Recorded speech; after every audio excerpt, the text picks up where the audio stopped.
sommes dimanche, il est 11h. Après, peut-être que tu me regarderas depuis la rediffusion, mais peu importe à quel moment tu me regardes maintenant, je sais une chose, ces 2 prochaines heures seront 2 heures marquantes dans ta vie. Dieu va t'y toucher, Dieu va t'y visiter par sa présence, dans une atmosphère de louange, d'adoration et par sa parole. Nous sommes dans le mois, ici à ACER Global et dans le ministère ACER entier, sur la sagesse et l'intelligence financière. Et nous allons grandir dans la merveilleuse présence de Dieu. En sagesse, en intelligence financière, parce que le Saint-Esprit est décrit dans Ésaïe 11 au verset 2 comme l'esprit de sagesse et d'intelligence. Nous allons baigner dans le Seigneur, baigner dans sa présence, baigner dans les flots de l'Esprit. Et j'ai hâte de commencer ce culte avec nous. Je veux en ressortir grandi, tu vas en ressortir grandi, nous allons en ressortir grandi. Alors ne viens pas seul, ramène quelqu'un avec toi, invite quelqu'un à suivre ce culte avec toi, que ce soit sur la télévision, dis à quelqu'un de venir avec toi suivre, que ce soit sur YouTube, envoie le lien à quelqu'un et nous allons passer des temps merveilleux ensemble. On se retrouve alors dès maintenant dans nos temps de louange, d'adoration et ensuite on se retrouvera pour la prédication. C'est notre culte, ACER Global, c'est parti.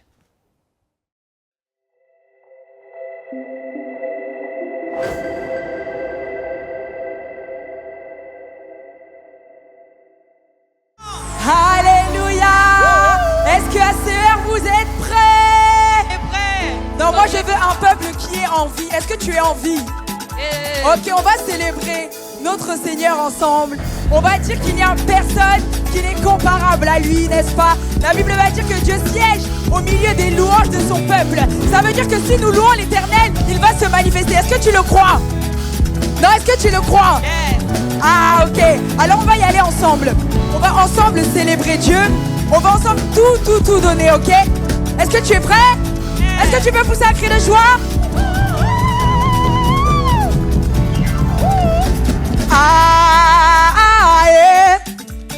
Il n'y a point de Dieu comme toi, Jésus. Je veux que tu chantes avec moi, ne me laisse pas seul louer, Seigneur. Il n'y a point de Dieu comme toi, Jésus.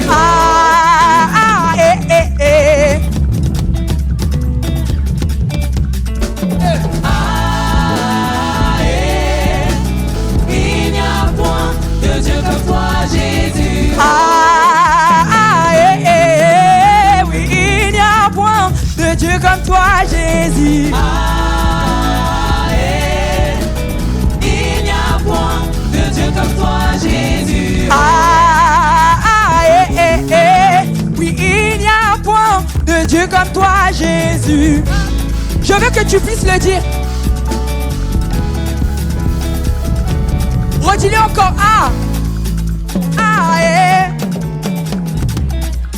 Non, je t'entends pas louer.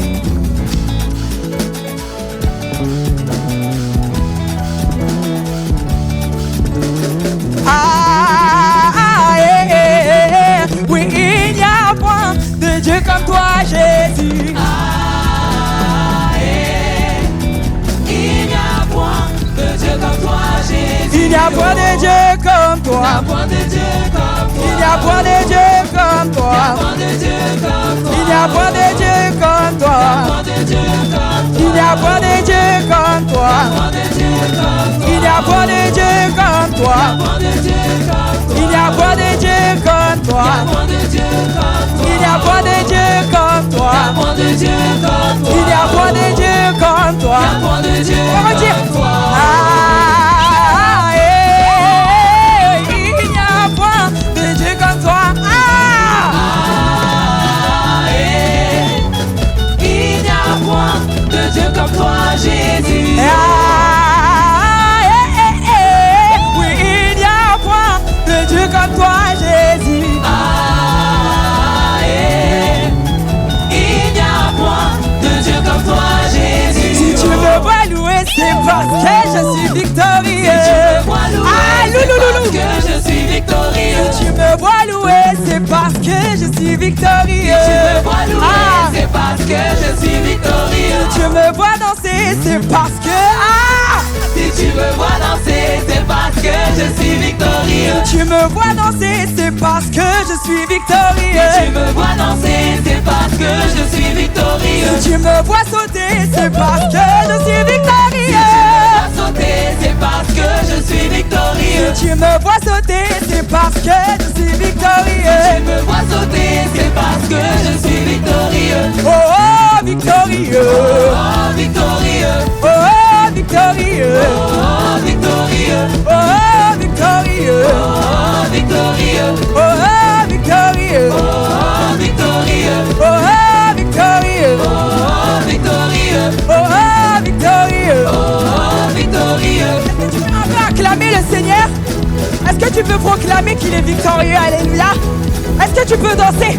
Danse un peu, regarde, regarde, regarde. Regarde un peu tes frères et sœurs danser. Est-ce que tu peux bouger un peu? Allez-y, allez-y. On y va. Oh. Est-ce qu'à gauche, on peut un peu louer le Seigneur également? À droite, est-ce qu'on peut louer le Seigneur? Et les cœurs, on y va. Ah. Est-ce qu'on peut louer un peu les seigneurs ici? On va déclarer que notre Dieu est bon. Est-ce que tu crois que l'Éternel est bon? Yes. Est-ce que tu crois que notre Seigneur est bon? Yes. On va dire que notre Seigneur est bon. Oh my God. Moi je le crois. Yes. Moi je crois que l'Éternel est bon. Ah!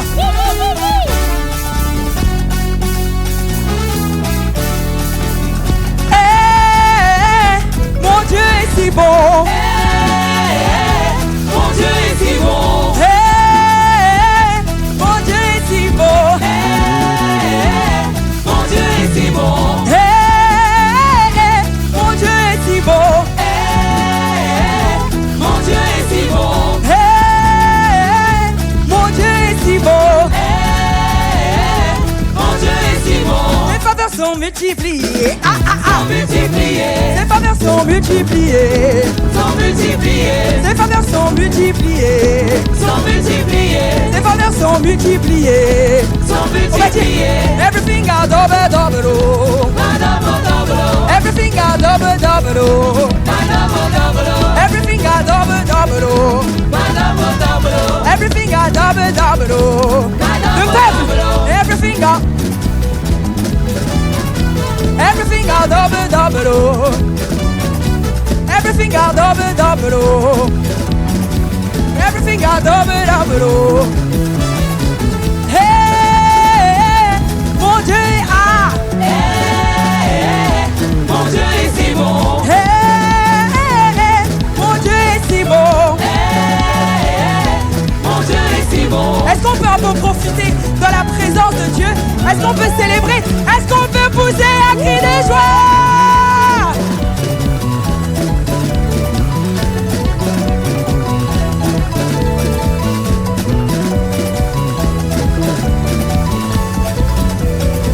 Alléluia, pousse un cri de joie. Bon, tu pensais peut-être qu'on avait terminé de louer? Mais non, on va continuer. Est-ce que tu veux encore louer l'Éternel? Alors on va déclarer ensemble que Jéhovah est élevé, n'est-ce pas? Jéhovah Tu es élevé. Vas-y, saute avec moi. Tu es le Dieu très haut. Jéhovah Tu es élevé. Tu es le Dieu très haut. Jéhovah Tu es élevé. Il est quoi? Tu es le Dieu très haut. Tu es élevé. Tu es le Dieu très haut. Jéhovah Tu es élevé. Tu es le Dieu très haut. Tu es élevé. Ah c'est ça. Tu es le Dieu très haut. Jéhovah Jéhovah. Jéhovah. Jéhovah.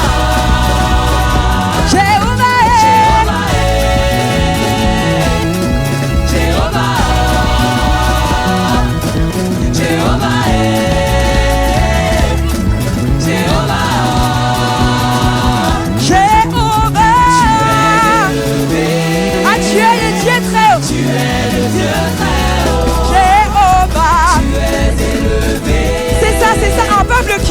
es le Dieu Seulement le peuple. Jéhovah. Plus fort, plus fort, plus fort. Jéhovah. Ok, seulement à gauche. Jéhovah. Il est quoi, il est quoi, il est quoi? Jéhovah. Bon, on va aller à droite. Jéhovah, montrez-moi.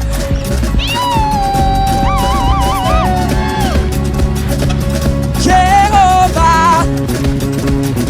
Tu es le Dieu très haut. Tous ensemble. Jéhovah. élevé. Tu es le Dieu très haut. Jéhovah. Tu es élevé. Tu es le Dieu très haut. Jéhovah. Tu es. Tu es le Dieu très haut. Jéhovah. Tu es élevé. Tu es le Dieu très haut. Jéhovah. Élevé. Tu es.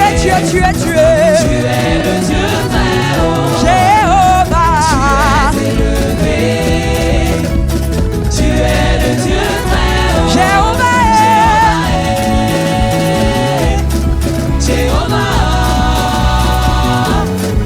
Jéhovah.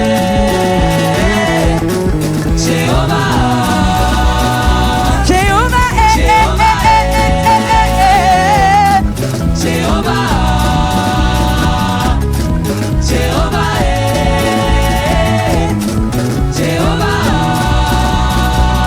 Jéhovah.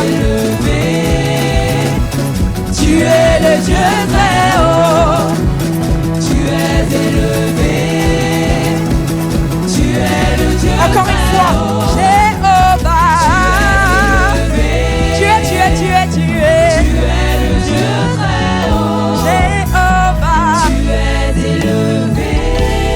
Ah, est-ce que tu peux lever tes mains et dire avec moi? Jéhovah. Ah, dis-le. Tu es le Dieu très haut, Jéhovah. élevé.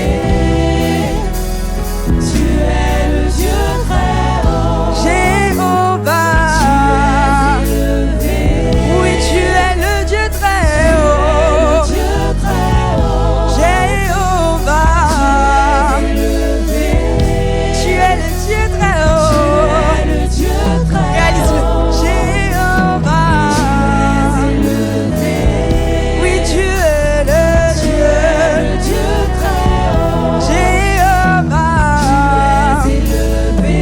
Oui, tu es le Dieu très haut. Tu es le Dieu très haut, Jéhovah. élevé. Tu Tu es le Dieu très haut, Jéhovah. élevé. Oh, tu es le Dieu très haut. Tu es le Dieu très haut, Jéhovah. élevé. Ah, on va le dire ensemble. Oui, tu es le Dieu très haut. Tu es le Dieu très haut, Jéhovah. élevé. Oui, tu es. Tu es le Dieu Une dernière fois. Jéhovah. élevé. Tu es le Dieu très haut. Dieu très haut, Jéhovah. élevé. Tu es. Le Dieu très haut.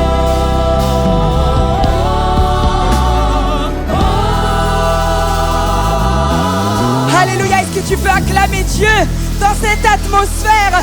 Est-ce que tu peux acclamer le Seigneur? Alléluia. Et parce que nous avons bien loué notre Dieu, je crois que nous sommes maintenant disposés, prêts à l'adorer comme il en est digne. Oui, digne est notre Dieu. Digne est celui qui a été immolé. Oui, car il y a 2000 ans, Jésus s'est donné. Il s'est humilié pour que toi et moi, nous puissions aujourd'hui nous tenir ici en étant justifiés, en ayant accès au salut. Alors là où tu es, concentre-toi et plonge-toi dans sa présence. Réalise qu'il est là.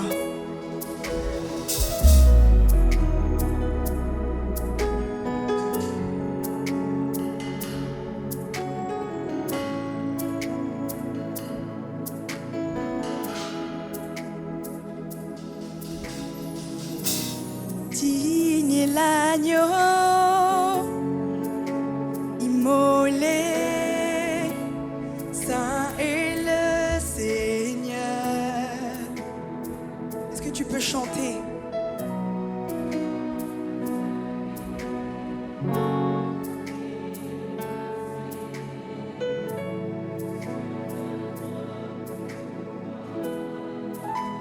Digne est l'agneau.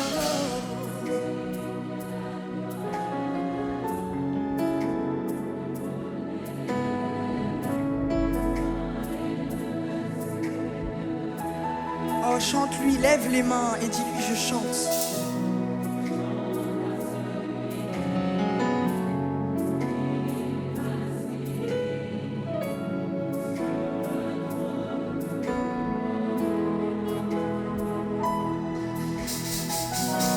Saint, Saint, tu es saint, Seigneur. Ah, qui était et qui est.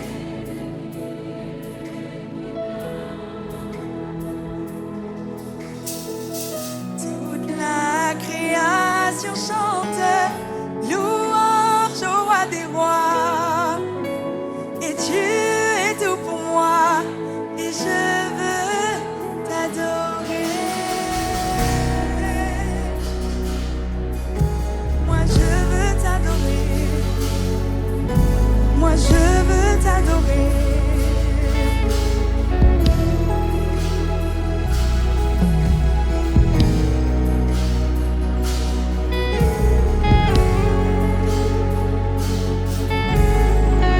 Nous allons encore proclamer ensemble. Digne est l'agneau. Digne est l'agneau. Peuple de Dieu, dis-le. Immolé, saint est le Seigneur. Oh, chante, chante à celui qui est. Chante à celui qui est assis sur le trône de gloire. Oui, digne est l'agneau. Digne est l'agneau, immolé,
Dieu qu'il aime. Moi je veux t'adorer.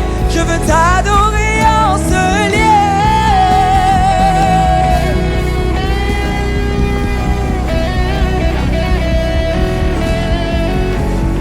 Oh, ne reste pas silencieux.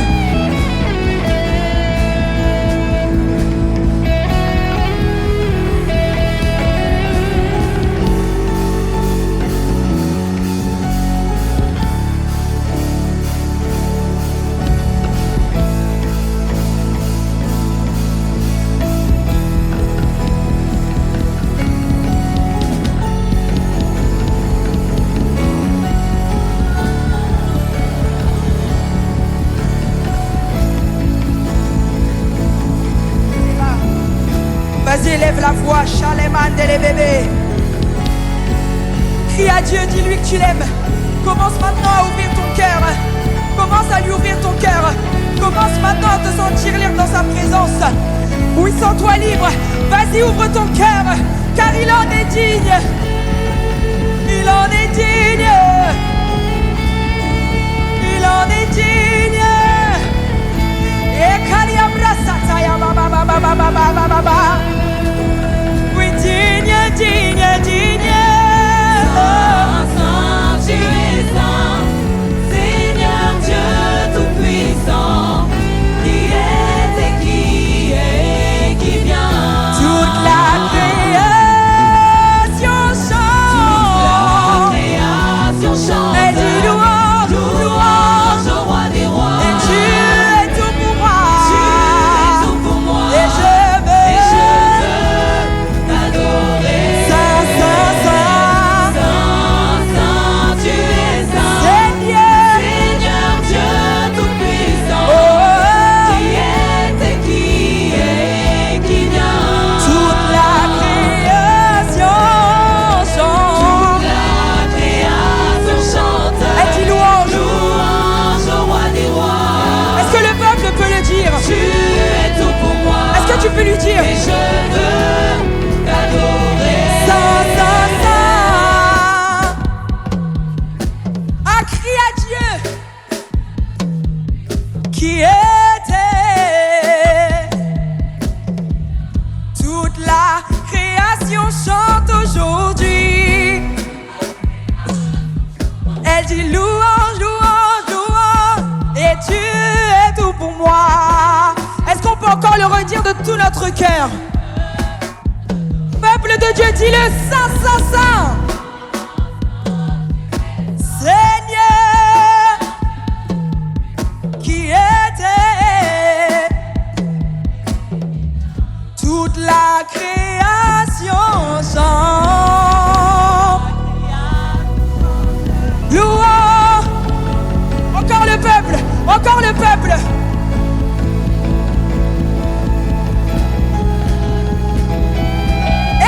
Exprime ton cœur, dis-lui. Seigneur, vas-y, déchire ce que tu as, dis-lui.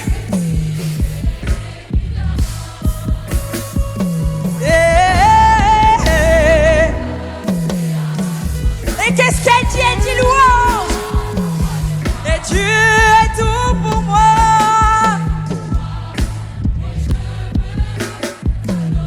Saint, Saint, Saint. Oh my God, est-ce que tu peux l'adorer? Car il en est digne. Toute la création chante. Création chante. Et dit louange, louange, louange. Et tu es tout pour moi.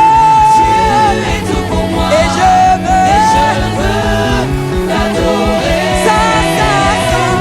Saint, Saint, tu es saint, Seigneur Dieu Tout-Puissant, qui est et qui vient. Toute la création chante. La création chante. Louange, louange. Louange au roi des rois. Et tu es tout pour moi.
Oh, que toute la création chante.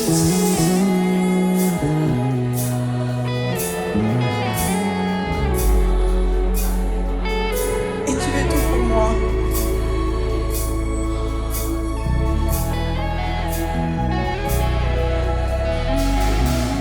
Saint, Saint, tu es Seigneur Dieu Tout-Puissant, qui est et qui vient.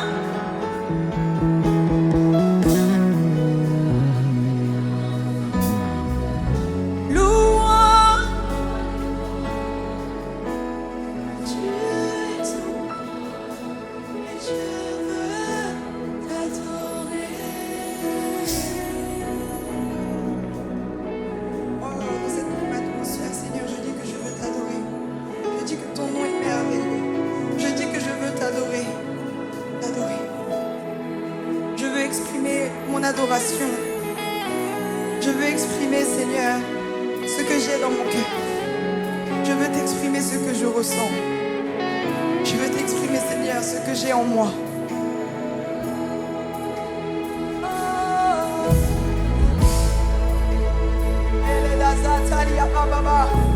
Est-ce qu'un adorateur peut entrer encore plus en profondeur?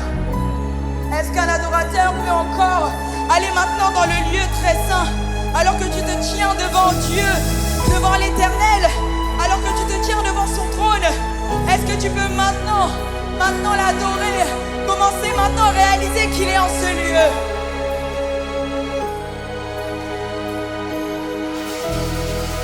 Oh, Shaliada Breke Yelebe.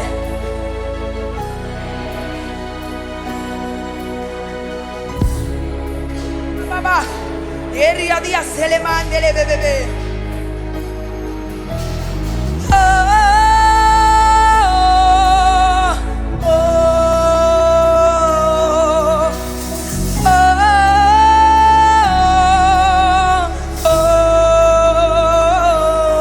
Dis-lui oh.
tu triomphes à tout jamais. À toi soit le règne, à toi soit la gloire. Car ton nom surpasse tout autre nom. Oui, tu es sans rival. Tu es sans rival, tu es sans égal. Dieu, tu triomphes à tout jamais. À toi soit le règne, à toi soit la gloire. Ton nom surpasse tout autre nom. Oui, tu es sans rival. Tu es sans rival. Tu es sans égal. Tu es sans égal. Tu triomphes à tout jamais. Car à toi soit la gloire. À toi soit le règne, à toi soit la gloire. Ton nom surpasse tout autre nom. Oh, ce nom, ce nom. Oh, ce nom est si merveilleux. Oh, ce nom est si merveilleux. Le nom de Jésus-Christ, mon roi. Ce Oh, nom. ce nom est si merveilleux. Ta beauté est sans pareil. Oh, ce nom. Oh Seigneur, nous t'honorons pour ton nom. Seigneur, nous sommes venus pour adorer un seul nom. Ce nom. Seigneur, nous sommes venus pour élever un seul nom. Nous sommes...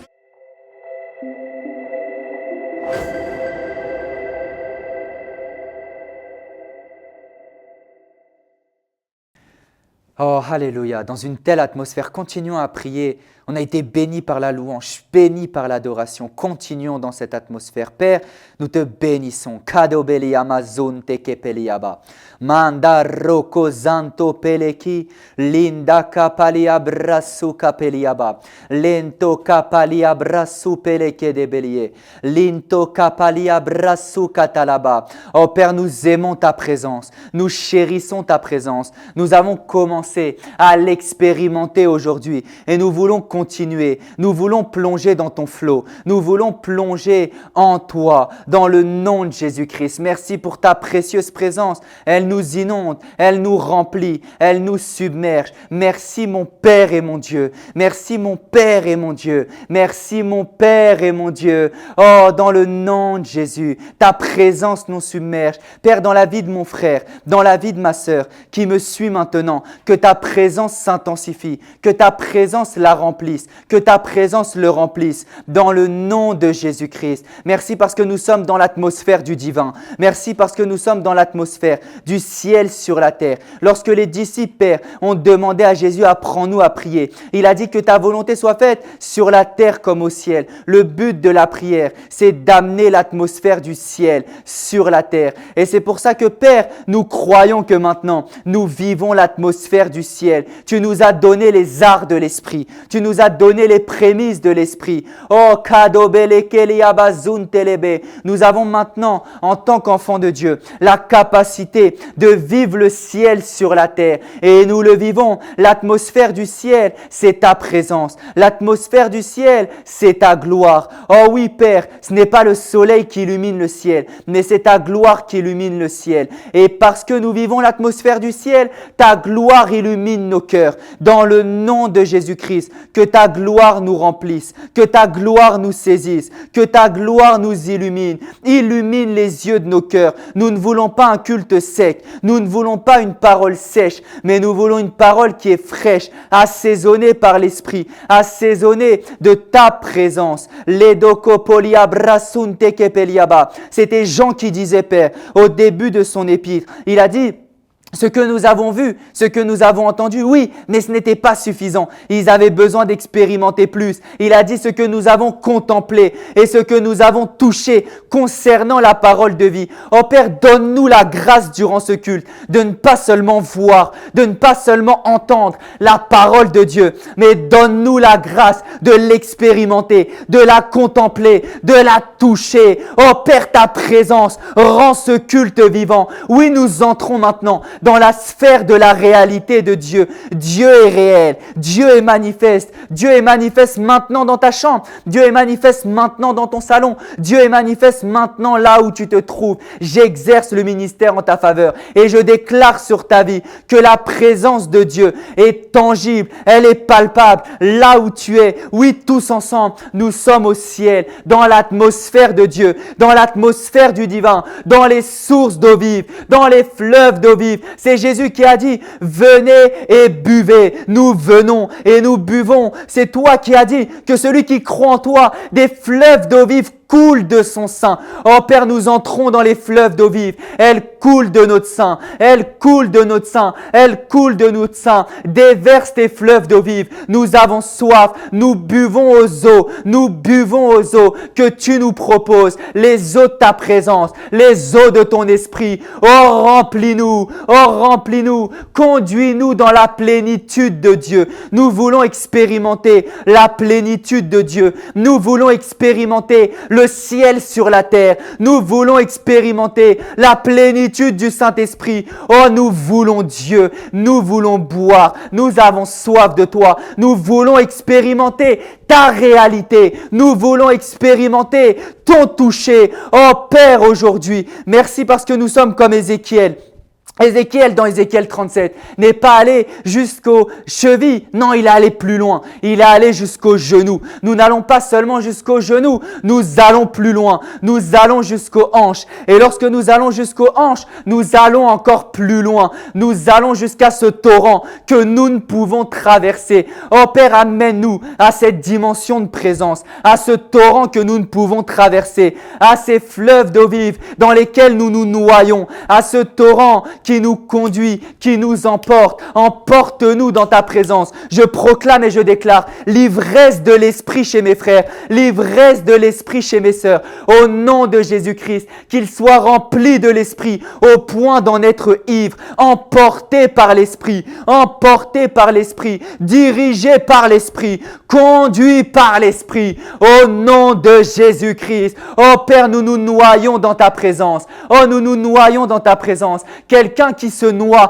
perd la vie. Et Père, dans ta présence, nous perdons notre vie afin que la vie de Christ soit révélée, afin que la vie de Christ soit manifeste. Oh, nous acceptons de nous noyer, de perdre notre vie dans ta présence, afin que ce soit la vie de Christ qui en ressorte. Oh, Shélébos, oh, les fleuves d'eau vive nous remplissent maintenant. Nous remplissent maintenant. Nous vivons la gloire du ciel. Nous vivons la présence du ciel. Oh, notre Père spirituel, l'apôtre, a enseigné sur 3 niveaux de trésors. Le trésor céleste, le trésor du cœur et le trésor terrestre. Père, nous prions dans le nom de Jésus-Christ que parce que nous sommes maintenant dans l'atmosphère du ciel et que ta parole dit que nous sommes bénis de toute bénédiction spirituelle dans les lieux célestes, alors que nous sommes maintenant dans les lieux célestes, nous venons saisir nos bénédictions. Nous venons attraper nos bénédictions. Oh Père, nous venons attraper nos bénédictions célestes dans le nom de Jésus-Christ et nous les amenons dans le trésor de notre cœur parce que maintenant dans notre cœur, nous vivons l'atmosphère du ciel. Les trésors du ciel sont transférés maintenant dans notre cœur. Au nom de Jésus-Christ, je déclare maintenant une transaction des trésors célestes, des bénédictions spirituelles dans notre cœur, alors que dans notre cœur, nous vivons l'atmosphère du ciel. Une transaction spirituelle de bénédiction. Nous sommes bénis dans nos cœurs et parce que nous relâchons cette bénédiction maintenant, nous sommes bénis physiquement, bénis terrestrement. Au nom de Jésus-Christ, Jésus-Christ, nous expérimentons les 3 dimensions de bénédiction. La bénédiction céleste, la bénédiction dans le cœur et la bénédiction terrestre. Nous sommes bénis de toute bénédiction spirituelle et nous sommes maintenant dans l'esprit en train de saisir ces bénédictions. C'est notre Père l'apôtre qui nous a enseigné qu'un esprit fort nous permet de saisir tout ce que Dieu a pour nous. Et parce que nos esprits sont fortifiés dans sa présence, nous saisissons, nous attrapons tout ce que tu as pour nous. Oh, je déclare au nom de Jésus, sur la vie de mes frères, sur la vie de mes sœurs, la bénédiction financière au nom de Jésus-Christ. Je déclare même la prospérité, la bénédiction à tous égards. Ils sont bénis spirituellement, bénis dans l'âme, bénis physiquement, bénis dans la santé, bénis dans les relations, bénis dans les opportunités, bénis dans les portes ouvertes et bénis financièrement. Au nom de Jésus-Christ, je déclare maintenant et je relâche un vent de prospérité dans la vie de mon frère, dans la vie de ma sœur, maintenant au nom de Jésus-Christ. Oh, merci mon Père et mon Dieu pour les miracles financiers qui ont lieu cette semaine dans la vie de mon frère, dans la vie de ma sœur, maintenant dans cette atmosphère, alors que le ciel est agité, alors que le ciel est agité, alors que les anges sont en mouvement. Demande quelque chose à Dieu, confie ton besoin à Dieu et cette chose va s'accomplir. Au nom de Jésus-Christ, la gloire de Dieu vous remplit maintenant. Les bénédictions spirituelles vous remplissent maintenant.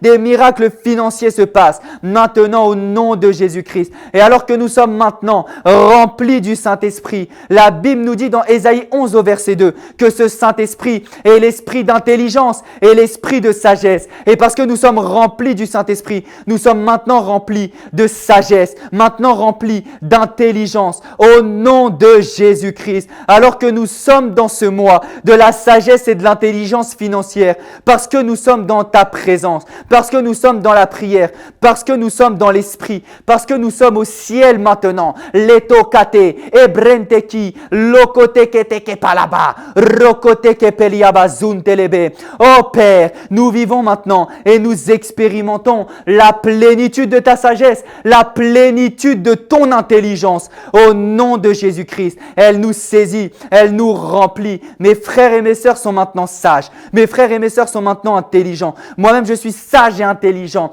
à cause de ta présence, à cause de ton esprit. Nous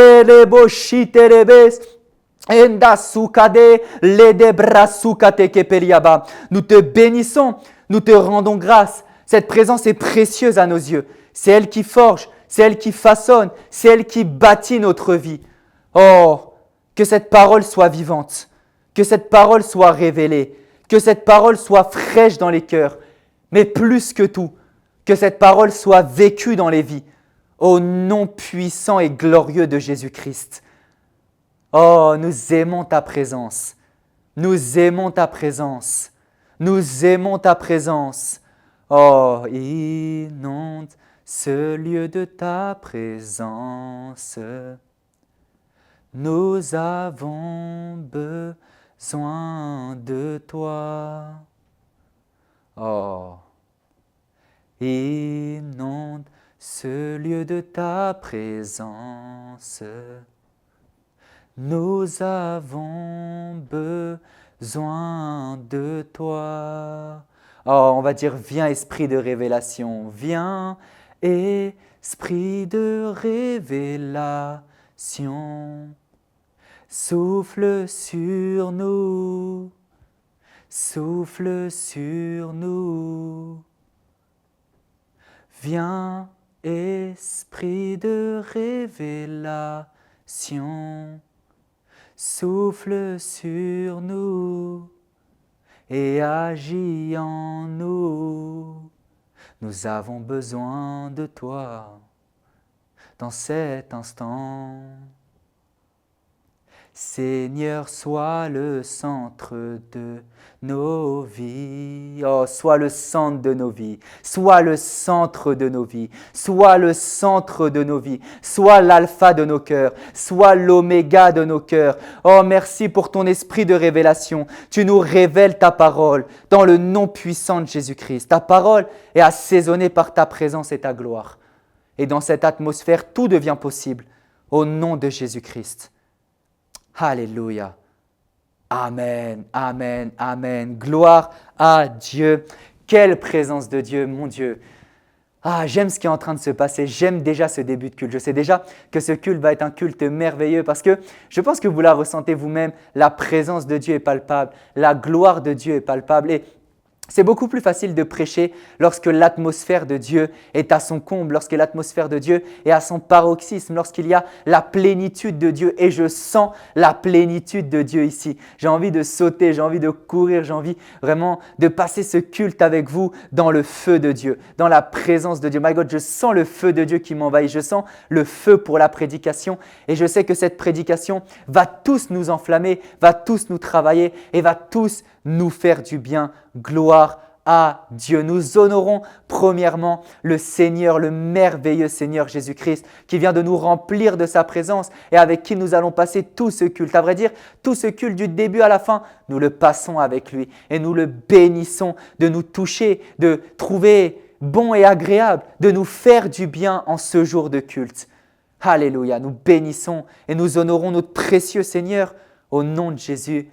Amen. Également, je tiens à honorer ces canaux, ces précieux canaux que le Seigneur utilise, à commencer par notre Père spirituel, l'apôtre Alain Patrick Tsengue. Beaucoup des choses que je vais dire, vous allez voir, je vais beaucoup le citer dans cet enseignement, mais la plupart des choses que je vais vous enseigner aujourd'hui, ce sont des choses qu'on a appris à une bonne école. Et cette bonne école, elle s'appelle l'école de notre apôtre, notre Père spirituel, l'apôtre Alain Patrick Tsengue. Et nous bénissons le Seigneur pour la grande dose de sagesse, la grande dose d'intelligence qu'il a donnée à notre Père spirituel et en particulier dans le domaine des finances. Parce que oui, nous le savons, ce mois-ci, nous sommes dans l'avant-dernière semaine de notre mois sur la sagesse et sur l'intelligence financière. Nous sommes aujourd'hui, je regarde la date que nous sommes aujourd'hui le dimanche 24 mai et c'est alors l'avant-dernier dimanche de notre mois sur la sagesse et l'intelligence financière. Et si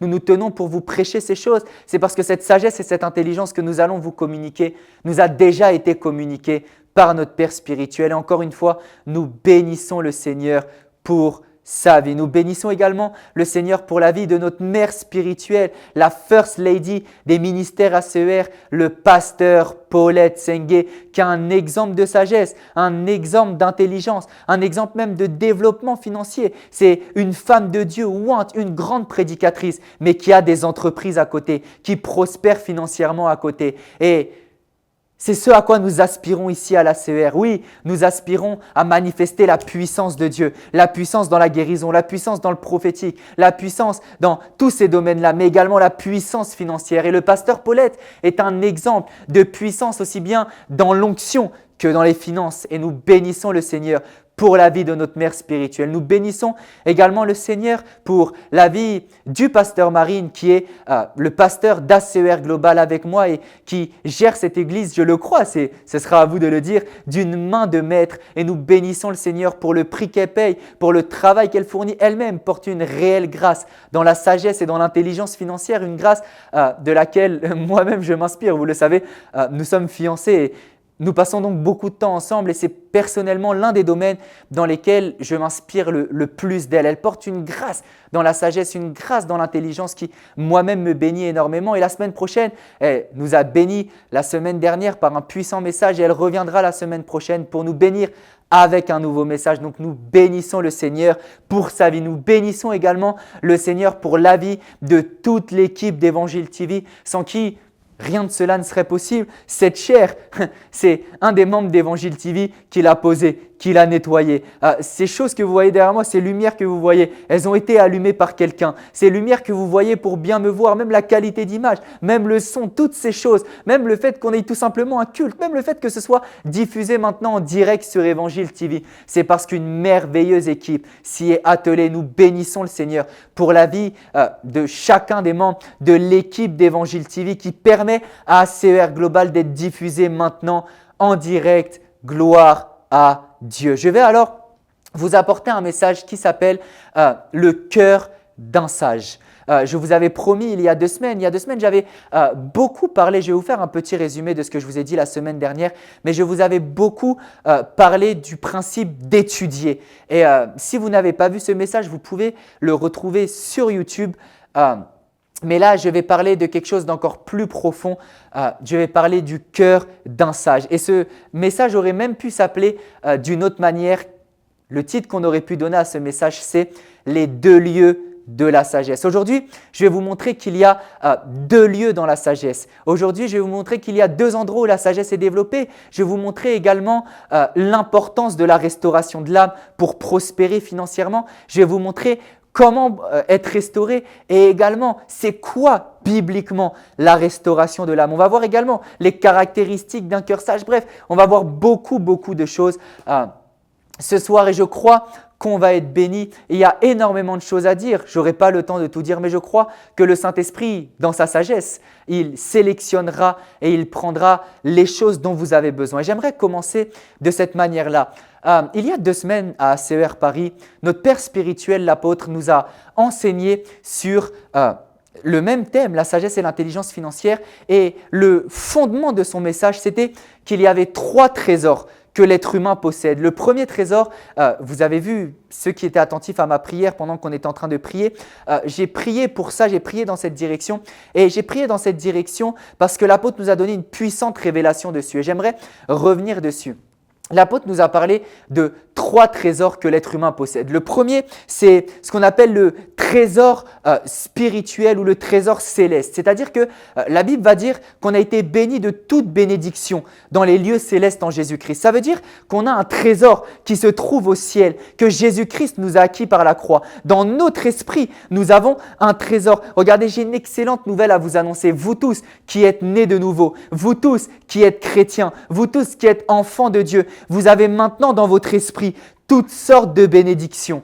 Alléluia. Vous avez maintenant toutes sortes de bénédictions. Vous avez maintenant l'étendue de la prospérité, que ce soit la prospérité spirituelle, la prospérité dans l'âme, la prospérité physique, la santé, la prospérité dans les relations, la prospérité dans les opportunités, la prospérité financière, la prospérité matérielle, la prospérité dans tout ce que vous entreprendrez. La Bible dit, le Seigneur était avec Ézéchias qui prospéra dans tout ce qu'il entreprenait. Ça veut dire que la prospérité s'attache à quelque chose qu'on entreprend. Et laissez-moi vous dire que vous, en tant qu'enfant de Dieu, regardez, Ézéchias n'était même pas né de nouveau, mais parce que Dieu était avec lui, il prospérait dans tout ce qu'il entreprenait. Et nous qui sommes maintenant enfants de Dieu, ce n'est même pas que Dieu est avec nous, c'est que Dieu est en nous. Donc maintenant, dans tout ce que nous entreprenons, nous sommes condamnés à prospérer parce qu'au sein de notre esprit, dans les lieux célestes en Jésus-Christ, se trouvent des bénédictions, se trouve l'abondance. C'est Jésus qui a dit « Je suis venu donner la vie ». Et je suis venu la donner en abondance. Ça veut dire que cette abondance, cette bénédiction, cette prospérité, elle se trouve en toi, dans ton esprit, dans les lieux célestes auxquels tu peux accéder avec ton esprit. Amen. Donc le premier lieu, le premier trésor qu'on a, c'est le trésor céleste, le trésor dans les lieux célestes. Comment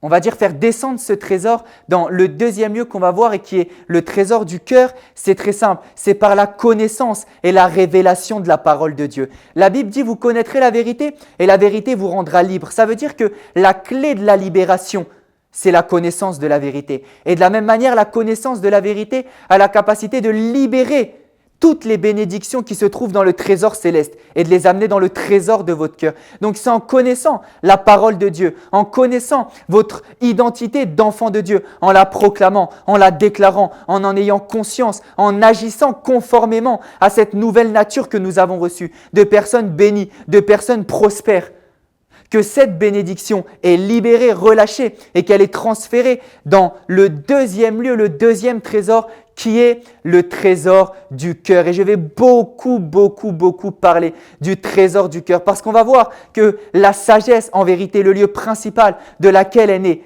c'est le cœur. Et on va voir que ce qui bloque beaucoup, vous savez, beaucoup sont bénis spirituellement. Beaucoup sont bénis dans les lieux célestes. Beaucoup sont bénis en Jésus-Christ.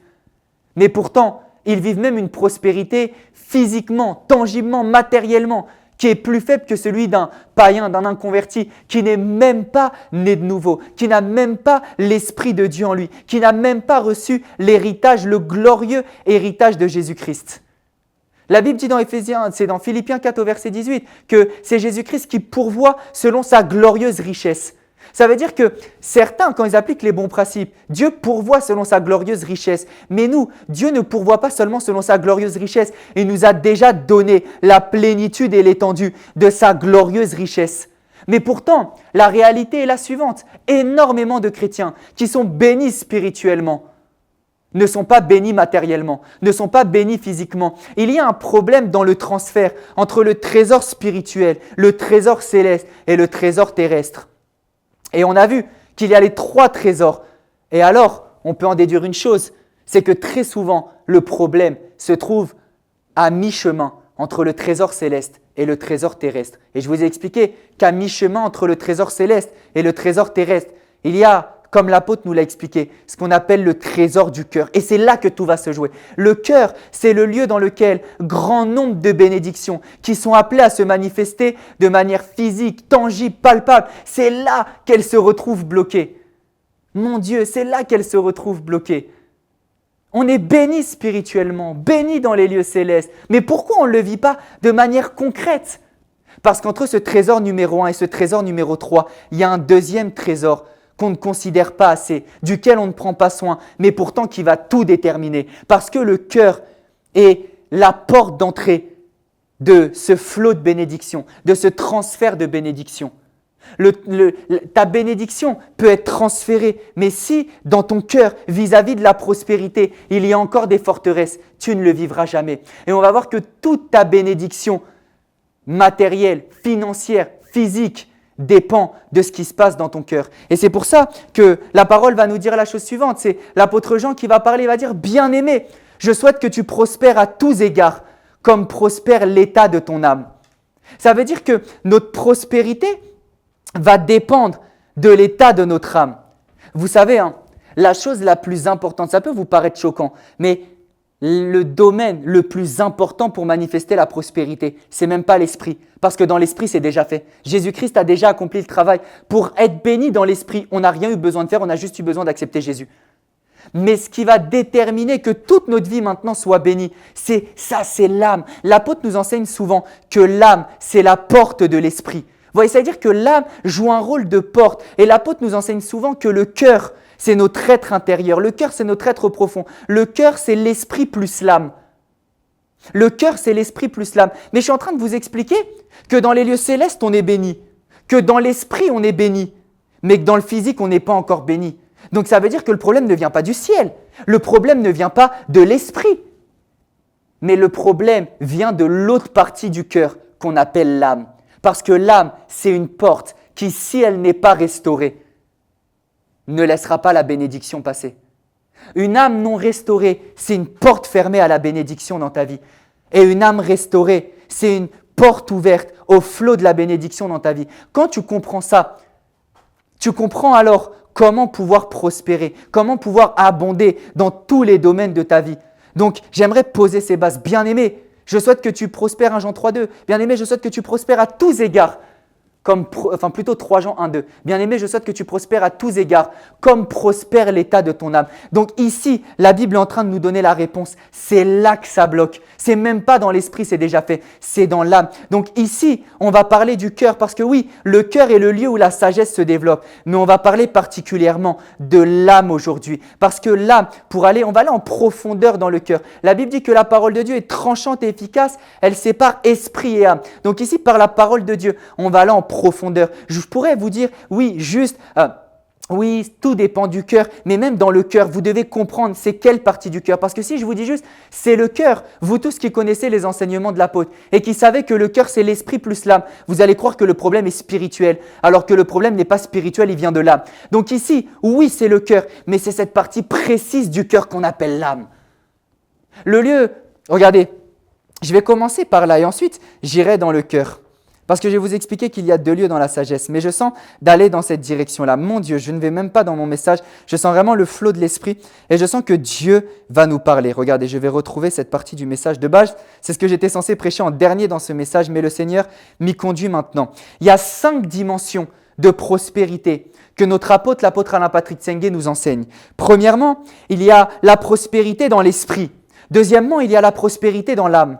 Troisièmement, il y a la prospérité dans le corps, donc la santé. Quatrièmement, il y a la prospérité dans les relations.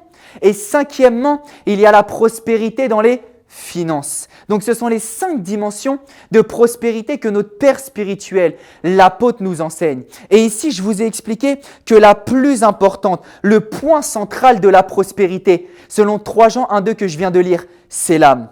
Regardez, et je vais vous donner le lien de l'âme avec les 4 autres dimensions de prospérité. Regardez, il faut que vous compreniez qu'une âme non restaurée, là je vais commencer, vous pouvez écrire petit 1, l'esprit. Une âme non restaurée peut empêcher à ton esprit de manifester toutes les bénédictions qu'il a acquises. Une âme non restaurée, comme je te l'ai dit, tu es béni spirituellement, mais ça peut ne pas se manifester juste parce que ton âme bloque. Donc, une âme non restaurée peut empêcher la prospérité acquise dans ton esprit de se manifester. L'âme a la capacité d'étouffer l'esprit lorsque tu n'en prends pas soin. Regardez, est-ce que vous savez que la rétrogradation ne commence même pas dans l'esprit, elle commence dans l'âme? Mais pourtant, la rétrogradation a la capacité de fatiguer votre esprit et de mettre KO votre esprit. Donc, l'âme a un pouvoir sur l'esprit. Rappelez-vous, le cœur, c'est l'âme plus l'esprit. Donc l'esprit est la partie la plus importante de notre être parce que c'est le générateur. C'est de là que les fleuves d'eau vive coulent. C'est de là que tout coule. C'est là que se trouve tout notre héritage. C'est là que se trouve toute notre vie chrétienne. C'est dans notre esprit. Je ne remets pas ça en cause. Notre apôtre nous enseigne que le lieu le plus important, c'est l'esprit. Oui, mais malgré que l'esprit soit le lieu le plus important, ton âme est tellement importante qu'elle a la capacité d'étouffer ton esprit. C'est le point central entre les promesses de Dieu et leur manifestation. Regardez. Éphésiens 1,3. Je vous l'ai beaucoup cité jusqu'à présent. Béni soit Dieu le Père de notre Seigneur Jésus-Christ, qui nous a bénis de toutes sortes de bénédictions spirituelles dans les lieux célestes en Christ. Mon esprit est riche, il est prospère, il est béni de par mon salut en Jésus-Christ. C'est dans le package. Regardez. Regardez, j'ai écrit quelque chose juste là. Tu peux avoir tout le potentiel de prospérité, de richesse, de sagesse et d'intelligence financière dans ton esprit. Mais ta prospérité réelle ne sera jamais plus grande que celle de ton âme. Ton âme a besoin de croire, de connaissances pour croire en quelque chose, puis pour la maîtriser. Et je vais vous expliquer les 3 rôles de la connaissance. Je les ai mentionnés la semaine dernière, mais je vais revenir brièvement dessus. La connaissance a 3 rôles. Premièrement, le premier rôle de la connaissance, c'est de briser les forteresses. Deuxièmement, le deuxième rôle de la connaissance, c'est de nous emmener à croire en quelque chose. Et le troisième rôle de la connaissance, c'est de nous amener à maîtriser quelque chose. Ça veut dire que dans le processus de Dieu, Makato Peliaba, il y a premièrement être délivré d'une forteresse, deuxièmement croire, troisièmement maîtriser. Et c'est là où beaucoup ça bloque. Regardez, beaucoup, vous n'arrivez pas à prospérer financièrement parce que dans votre âme, il y a encore des forteresses. Dans votre âme, il y a encore des raisonnements qui ne sont pas renouvelés par la parole de Dieu. Il y a encore des pensées qui ne sont pas formées par la parole de Dieu. Regardez, je vais même vous expliquer pour correctement poser les bases. Ce que c'est vraiment la restauration dans le sens biblique. La restauration dans le sens biblique, c'est la guérison plus le renouvellement. L'apôtre nous enseigne que le terme restaurer veut dire réinitialiser, veut dire ramener à l'état initial. Ça veut dire que le but de la restauration, c'est de nous ramener, mais à quel état initial? Parce que lorsqu'on réinitialise un téléphone, il redevient à l'état initial. Mais l'état initial, c'est quoi? L'état initial, c'est la manière dont le téléphone a été fabriqué. Et de la même manière, nous, la restauration, revenir à l'état initial, c'est revenir à l'état initial auquel Dieu nous a créés, c'est-à-dire à son image et à sa ressemblance. Genèse 1,26, Dieu nous a créés pour être à son image et pour être à sa ressemblance. Et si Dieu nous a créés pour être à son image et à sa ressemblance, être restauré, être réinitialisé, c'est redevenir à l'image et à la ressemblance de Dieu. Et pour cela, il faut 2 choses. Guérir de ce que le monde a fait pour nous déformer. Parce qu'il faut que vous compreniez que la mentalité du monde, son but, c'est de nous déformer et de changer notre forme de sorte à ce qu'on n'ait plus la forme de Dieu. Donc, la connaissance a 3 rôles. Premièrement, elle doit nous guérir, elle doit briser les forteresses, elle doit nous réconcilier avec la vérité. Ça, c'est le premier rôle, nous guérir. Nous guérir. Le deuxième rôle de la connaissance, c'est nous amener à croire en quelque chose. Maintenant que tu as guéri d'une fausse pensée à laquelle tu as cru depuis des années et qui n'est pas semblable à Dieu, pas semblable à sa pensée, pas semblable à sa parole, tu rentres maintenant dans la deuxième étape. Ton cœur est maintenant disponible, ton cœur est maintenant ouvert pour que tu puisses commencer à croire en la parole de Dieu. Et là maintenant, la parole de Dieu rentre et tu commences à y croire. Mais la croyance n'est pas suffisante pour pouvoir manifester la prospérité. Regardez, pour pouvoir manifester la prospérité de manière tangible, de manière concrète, ce n'est pas juste la croyance, c'est la maîtrise. Je connais beaucoup de chrétiens.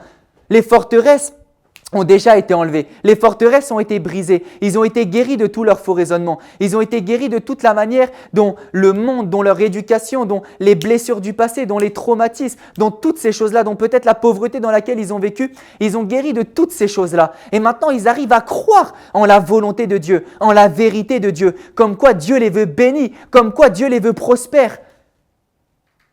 Mais alors, qu'est-ce qui bloque? C'est qu'ils ne maîtrisent pas dans l'âme les principes et la connaissance qui les amènent à prospérer. Donc ici, je suis en train de vous expliquer, et c'est ce que je vous ai enseigné il y a 2 semaines. Donc je vous invite à aller revoir la prédication d'il y a 2 semaines, que la croyance ne suffit pas pour prospérer. Croire que tu peux prospérer, c'est le point de départ de la prospérité, mais ce n'est pas ce qui va faire que tu vas prospérer. Il faut maîtriser quelque chose, il faut maîtriser un domaine, il faut maîtriser un art, il faut maîtriser quelque chose qui est une source de revenus, quelque chose qui est une source de finances. C'est pour ça, regardez, vous savez, ceux qui vont à l'école et qui font de longues études ont beaucoup plus de chances d'avoir des meilleurs salaires que ceux qui ont fait des petites études parce que la compétence vaut de l'argent. Regardez, dans ce monde, ce qui est monnayé, ce qui est financé, ce qui a de la valeur, c'est la compétence, c'est la maîtrise, ce n'est pas juste la croyance. La compétence, la maîtrise, la capacité, la certification vaut de l'argent. Plus tu as des diplômes élevés, plus tu es qualifié à être bien payé. Plus tu as de la connaissance, de la maîtrise, plus tu es qualifié à être bien payé. Plus tu t'y connais en entrepreneuriat, plus ton entreprise peut réussir. C'est pour ça que toi qui as envie de lancer une entreprise, il faut que tu te renseignes, il faut que tu te documentes, il faut que tu étudies dans le domaine de compétences dans lequel tu es. Peut-être que c'est je ne sais pas, peut-être que tu veux lancer une entreprise dans la coiffure. Il faut que tu deviennes un maître ou une maîtresse telle de la coiffure que tu peux lancer des salons. Il faut que tu sois un maître, une maîtresse telle de la coiffure que tu sais comment tenir un salon, comment avoir des employés en dessous de toi, comment former des employés à être aussi compétents que toi dans la coiffure, de sorte à ce que maintenant que tu as ce salon avec des gens compétents, tu peux maintenant faire financer des formations, tu touches de l'argent via les prestations de ton salon, tu touches de l'argent maintenant via ta formation et tu peux même utiliser les personnes que tu as formées pour les amener implanter d'autres salons. Au final, eux-mêmes sont gagnants parce qu'ils gèrent ce salon et toi-même, tu as des parts sur ce salon parce que ce salon fait partie de ta filiale. Vous voyez, ici j'ai pris un exemple très simple. Tu pars d'un domaine, tu pars d'une compétence, tu pars d'un art et cet art, tu le fais monnayer. Cet art, tu le monétises. Cet art, tu lui donnes de la valeur. Regardez, beaucoup sont pauvres parce qu'en termes de connaissances, ils n'ont pas de valeur. Frères et sœurs, on rémunère la valeur de quelqu'un. Dans le monde du travail, ta connaissance a une valeur. Vous savez que dans le monde du travail, les gens sont jugés en valeur. Oui, les gens sont jugés en valeur. Vous voyez? Donc ça veut dire qu'il faut que tu maîtrises tellement un art, tu développes tellement des compétences dans un art que maintenant tu peux faire monnayer ça et tu prospères, tu t'enrichis. Il faut te documenter, il faut te renseigner. Aussi bien dans la parole de Dieu, les principes divins qui te font prospérer, on les enseigne souvent ici à la CER, que même les principes physiques qui vont te faire prospérer.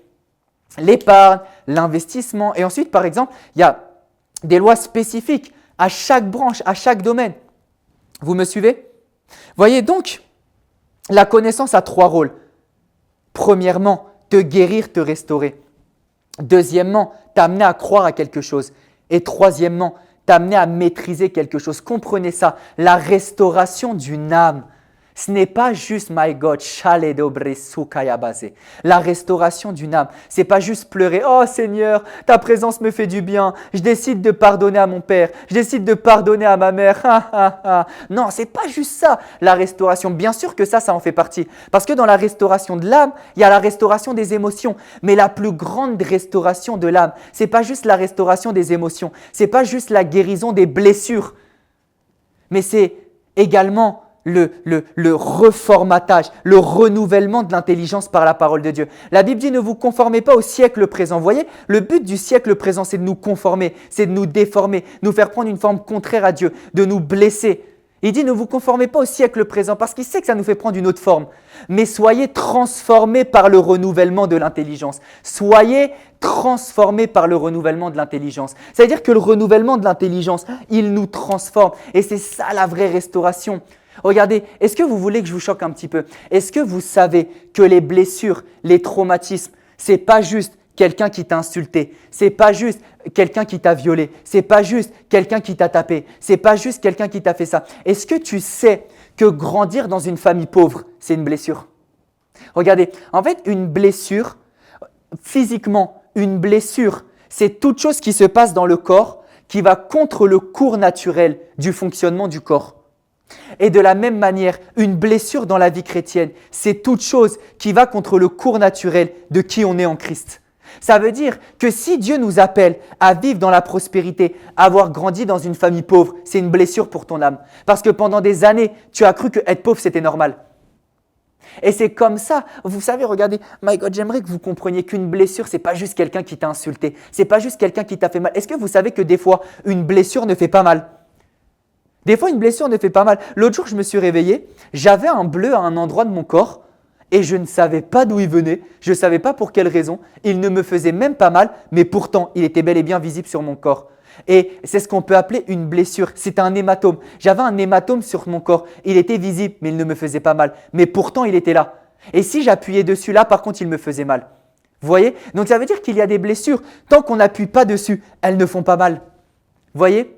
Et beaucoup, vous avez des blessures liées à la prospérité. Vous avez des forteresses liées à la prospérité, desquelles vous ne vous rendez pas compte. Regardez, forteresse numéro 1. Shando bresu kete kepeliaba.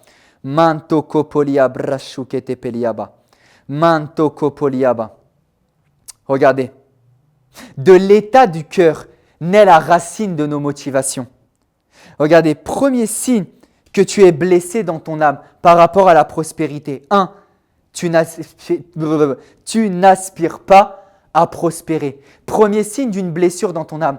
Tu n'aspires pas à prospérer. Est-ce que vous savez que ce n'est pas normal de ne pas aspirer à prospérer? Regardez, j'aimerais enlever certains raisonnements dans le cœur et dans la tête de certains chrétiens. Mon Dieu, je ne suis pas du tout dans mon message, mais ce n'est pas grave. Je sens que je suis là où le Saint-Esprit veut nous amener. Regardez.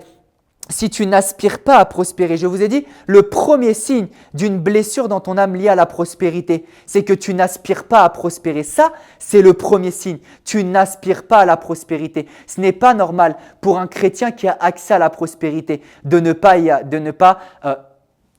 y aspirer.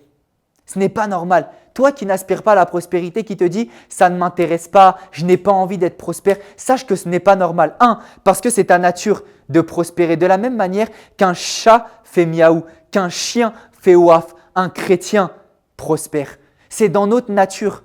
C'est dans notre nature. On ne peut pas demander à un chrétien à un humain de ne pas respirer. On ne peut pas demander à un humain de ne pas manger. On ne peut pas demander à un humain de ne pas aller aux toilettes. On ne peut pas demander à un humain de ne pas boire, de ne pas dormir. De la même manière, on ne peut pas demander à un chrétien de ne pas prospérer. Frères et sœurs, j'aimerais que vous compreniez que c'est contre nature pour un chrétien de ne pas prospérer. C'est contre nature pour un chrétien de ne pas prospérer. Et alors, si vous n'aspirez pas à prospérer, c'est le signe qu'il y a une forteresse et une blessure dans votre âme. Et je vais vous expliquer les 3 causes pour lesquelles quelqu'un peut ne pas aspirer à la prospérité. Premièrement, il ne croit pas que c'est possible ou il ne croit pas que c'est possible pour lui à cause de l'environnement dans lequel il a grandi ou de la mentalité qu'on lui a inculquée. Regardez, moi je vais prendre par exemple mon témoignage. Moi je sais que au début de ma vie chrétienne, l'enseignement sur lequel j'avais le plus de mal à croire. J'avais 2 enseignements auxquels j'ai mis du temps avant de vraiment les écouter. C'était l'enseignement sur la prospérité et l'enseignement sur la paternité spirituelle. Et je vais vous expliquer pourquoi je vous dis ça. Regardez, parce qu'en fait, vous savez, toutes les paroles de Dieu et tous les enseignements auxquels vous résistez le plus, très souvent, c'est le signe d'une blessure. Moi, la parole de Dieu, mon cœur était très ouvert à tous les thèmes, sauf 2. Et quand j'ai creusé, j'ai réalisé que c'était lié à mes 2 plus grandes blessures que j'ai vécues durant mon enfance. Regardez, le premier thème sur lequel j'étais très réfractaire au début, c'était la paternité spirituelle. Vous savez pourquoi j'étais très réfractaire à la paternité spirituelle? Parce que j'étais abandonné par mon père. J'ai grandi sans père. Et donc du coup, j'avais tellement une mauvaise image d'un père que même Dieu en tant que père, même le principe du père spirituel, je me disais, si c'est pour que ce soit comme mon père biologique, ça ne m'intéresse pas, je ferai sans. Je préfère prier chez moi. Vous voyez, ça veut dire que pendant un temps, j'avais cette forteresse-là, j'avais du mal à croire. Et même quand j'ai trouvé une église, même quand j'étais béni dans mon église, je pense peut-être mes 6 premiers mois à la CER, j'avais cette lutte dans mon cœur de réussir à faire confiance à un père. J'avais des leaders, j'avais des mentors, j'avais des parents spirituels, mais j'ai mis au moins 6 mois à leur faire confiance parce que mon père biologique avait tellement tué ma confiance qu'en fait, j'ai eu du mal à refaire confiance à mes parents spirituels. Vous voyez? Et la deuxième forteresse, c'était la forteresse liée aux finances. Parce que quand j'étais petit, j'ai grandi dans un environnement où ça a été très compliqué financièrement. Par la grâce de Dieu, j'ai une mère, et j'ai toujours une mère mais merveilleuse qui, en l'absence d'un père, une mère seule, célibataire, que personne n'aidait, que la vie n'aidait même pas, et qui s'est battue pour élever 2 enfants à sa charge. Et j'ai vécu dans un contexte dans lequel, voilà, c'était compliqué financièrement. Je voyais ma mère se battre financièrement. Je voyais ma mère se donner financièrement pour nous, pour qu'on ne puisse manquer de rien. Et je bénis le Seigneur parce qu'au final, c'est vrai qu'il y a eu des temps où ça a vraiment été compliqué quand on était petit, mais au final, on n'est jamais allé dans des extrêmes où on a manqué quelque chose. Parce que ma mère s'est battue. Mais ça a créé une mentalité dans ma tête et ça a été une mentalité normale pour moi pendant des années, d'avoir la mentalité du avoir tout juste ce qu'il faut. J'ai eu du mal à croire au principe de l'abondance parce que pendant des années, j'ai vécu soit dans le manque, soit avec le juste ce qu'il faut. Pendant des années, j'ai vécu dans la galère, j'ai vécu dans des moments où je ne savais même pas ce que j'allais manger le soir, où je ne savais même pas si à la fin de la semaine, on aurait quelque chose à manger.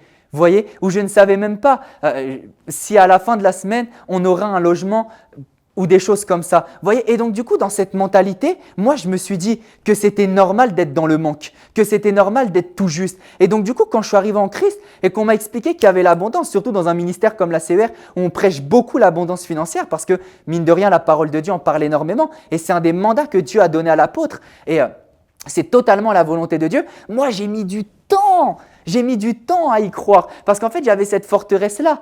Vous voyez, personne ne m'avait traumatisé ou m'avait insulté par rapport aux finances. Mais vous voyez, l'environnement, le contexte, l'atmosphère de manque, de pauvreté dans lequel j'avais grandi a fait que quand je suis arrivé en Christ, j'ai mis peut-être ça 1 an avant de croire correctement à l'enseignement sur la prospérité. Et j'ai même dû rattraper pendant les premières années de ma vie chrétienne des lacunes en termes de foi aux finances parce que je partais de plus loin. Regardez, comprenez quelque chose. Vous savez, vous ne partez pas de la même position pour tous les domaines de votre foi. Pour certains, c'est très facile de croire en la guérison, mais c'est très dur de croire en la prospérité. Pour d'autres, c'est très facile de croire en la prospérité, mais très dur de croire en la guérison. Et inversement, et ainsi de suite. Vous voyez ?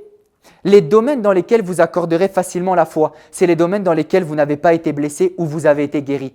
C'est pour ça que je veux aborder ces thèmes avec vous de la guérison. Vous tous qui avez vécu dans un climat de pauvreté, la parole de Dieu a besoin de restaurer votre âme et a besoin de vous montrer que c'est possible de marcher dans l'abondance. Moi, au travers des enseignements de l'apôtre, c'est ça qui a restauré mon âme et qui m'a fait croire et qui m'a fait maintenant réaliser que oui, je peux vivre dans l'abondance, je peux aspirer à prospérer, j'ai le droit d'aspirer à prospérer. Oui, c'est possible pour moi. Moi, je me disais, je prospérerai pas, je viens pas d'une famille riche. Peut-être que les enfants de riches, oui, ils peuvent prospérer, mais moi, je prospérerai pas. Je me disais, je crois que d'autres peuvent être riches, ça existe, les riches. Mais moi, je pense que je ne le serai pas à cause de mon contexte. Mais la parole de Dieu est venue. Elle a guéri mon âme. Elle m'a appris à penser différemment, à croire de nouveau en la vérité de la parole et maintenant de plus en plus à chercher à manifester cette parole de Dieu. Amen. Donc, première cause pour laquelle quelqu'un peut ne pas aspirer à la prospérité, c'est à cause de son environnement. Il ne croit pas que c'est possible ou que c'est possible pour lui. Deuxièmement, il croit que c'est possible, mais il a peur d'échouer. Troisièmement, il croit que c'est possible, mais il a peur des conséquences de réussir. Et là, je vais briser une forteresse chez beaucoup. Il croit que c'est possible, mais il a peur des conséquences de réussir. Regardez.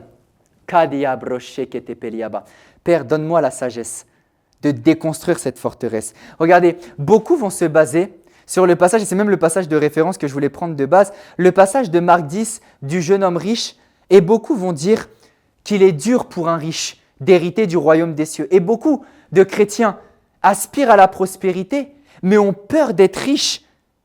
Ils croient en la richesse, ils croient qu'ils peuvent devenir prospères, mais ils ont peur de devenir prospères parce qu'ils ont peur que leur cœur s'éloigne de Dieu lorsqu'ils seront riches. Frères et sœurs, regardez dans ce passage quelque chose d'extraordinaire. Regardez. Jésus regardant autour de lui, c'est Marc 10 à partir du verset 23, Jésus regardant autour de lui dit à ses disciples qu'il sera difficile à ceux qui ont des richesses d'entrer dans le royaume des cieux.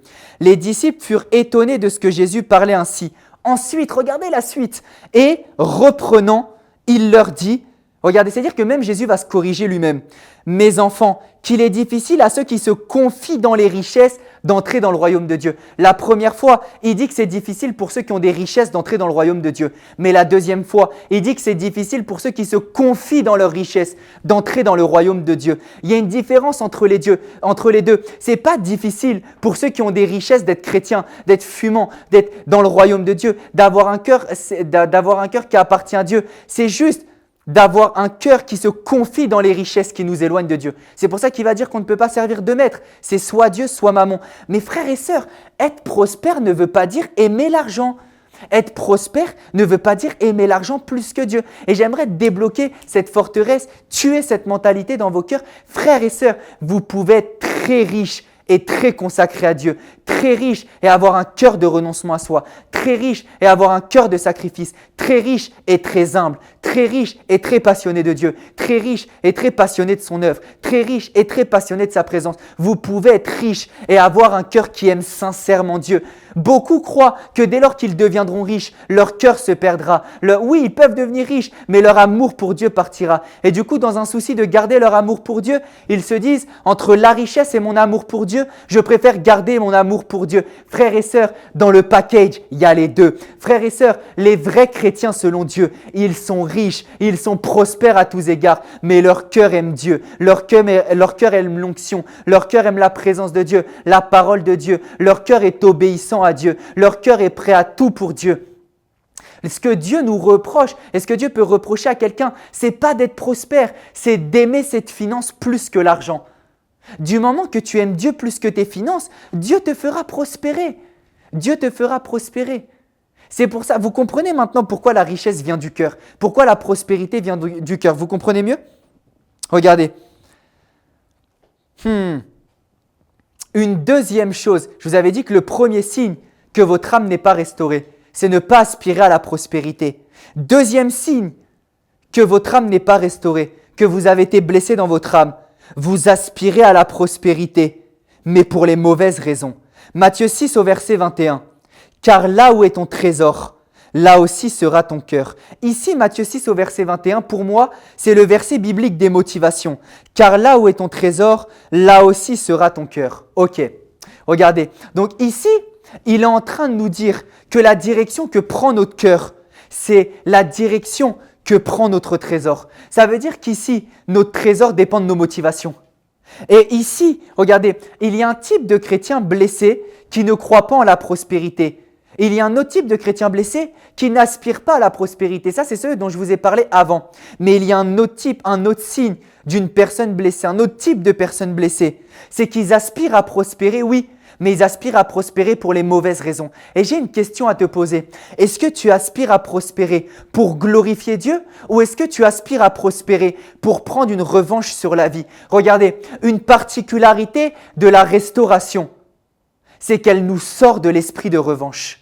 Ça, c'est trop puissant. Une particularité de l'esprit de restauration, de la restauration dans nos cœurs, c'est qu'elle nous sort de l'esprit de revanche. Lorsque ton cœur est guéri, ton cœur est en paix, tu n'as plus besoin de prouver, tu n'as plus besoin de vouloir prendre une revanche. Vous savez, ceux qui veulent trop prouver, ceux qui veulent trop prendre une revanche sur tout, ceux qui ont trop une rage, une envie de vouloir se battre, de vouloir prendre une revanche. Des fois, ça peut être un signe d'un feu, mais des fois, ça peut être un signe d'un manque de restauration. Vous savez, le vrai signe que tu es restauré, c'est la paix. La Bible dit, c'est dans le calme et la confiance que se trouve ma force. Votre vraie force se trouve dans le calme et la confiance. Et le signe de la restauration, c'est la paix de Dieu. Lorsque tu veux prospérer, des fois, vous voulez prospérer et vous croyez que ça veut dire que vous êtes restauré.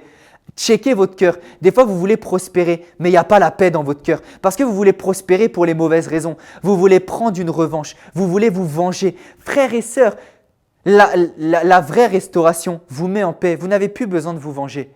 Donc, prospérer, oui, mais prospérer pour les bonnes raisons, prospérer pour glorifier Dieu, prospérer pour faire avancer son royaume, prospérer pour financer l'œuvre de Dieu, pour financer son royaume, même pour vous-même, pour vivre digne des standards d'un enfant de Dieu, pour vivre une vie confortable, une vie où vous vivez les largesses de Dieu, l'abondance de Dieu, une vie où vous faites du bien. C'est l'apôtre Paul qui dit qu'il souhaite qu'on soit dans l'abondance au point de faire toute largesse. Ça veut dire que vous êtes là, vous voyez un sans-abri dans la rue. Cette personne-là, vous ne lui donnez même pas 5 €, vous ne lui donnez même pas 10 €. Vous piochez dans vos poches les clés d'un de vos 15 appartements et vous dites à ce SDF, « Tiens, les clés de mon appartement, va y habiter, c'est ton nouvel appartement. » Vous lui donnez votre numéro de téléphone. « Tiens maintenant, je te donne une opportunité de travail au sein d'une des entreprises que j'ai fondées. » Oui, parce que vous savez, il y a une dimension d'évangélisation où ce n'est pas juste « Jésus t'aime », où ce n'est pas juste vous donner 5 €. Il y a une dimension. Tu vas voir quelqu'un qui est dans la rue, une personne, ça fait 5 ans qu'elle essaye de se réinsérer dans la société, mais elle n'y arrive pas. Tu vas, tu lui donnes un logement, tu lui donnes un travail, tu lui prêches l'évangile et tu l'amènes au Seigneur. Vous voyez ?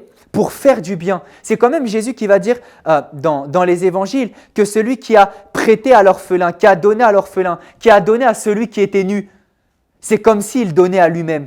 Ça veut dire que l'aumône est une raison puissante de vouloir prospérer, faire le bien autour de nous, aider les gens autour de nous, financer l'œuvre de Dieu. Financer des œuvres comme par exemple Évangile TV ou financer même des œuvres comme ACER Global. Financer des œuvres qui amènent l'évangile. On vous prêche souvent les grands projets qu'on a avec ACER Global, mais ça demande de l'argent. Voyez ? Donc ça veut dire qu'il y a énormément de raisons, de bonnes raisons de vouloir prospérer. Et même, c'est un défi pour notre cœur. Vous savez, moi j'ai envie de prospérer à une très grande dimension. Pourquoi ? Parce que j'ai envie un jour d'être dans le top 10 des personnes les plus riches du monde. Et là où les 9 autres se sont pervertis, se sont corrompus, ont abandonné Dieu. Moi, je peux dire à Dieu, Seigneur, je suis dans ce top 10, mais je suis le seul parmi les 10. Mon cœur ne s'est pas détourné de toi. Je suis plus riche, mais je t'aime encore plus qu'avant. Mon Dieu, mon Dieu. Et pour restaurer notre âme, il y a 2 choses qui nous permettent de restaurer notre âme. 1, le Saint-Esprit. Le Saint-Esprit. Regardez. Je cherche le passage. Ok, je cherche le passage. Alléluia. Bon, c'est pas grave. Le passage que je cherche, je vais le citer de tête. C'est dans Ésaïe et ça va être repris par Jésus dans Luc 4, 18, 19. C'est « L'Esprit du Seigneur est sur moi parce qu'il m'a oint pour annoncer une bonne nouvelle aux pauvres, pour guérir ceux qui ont le cœur brisé. » Vous voyez, moi j'aime beaucoup même le fait que annoncer une bonne nouvelle aux pauvres et guérir ceux qui ont le cœur brisé, ce sont les 2 qui sont collés.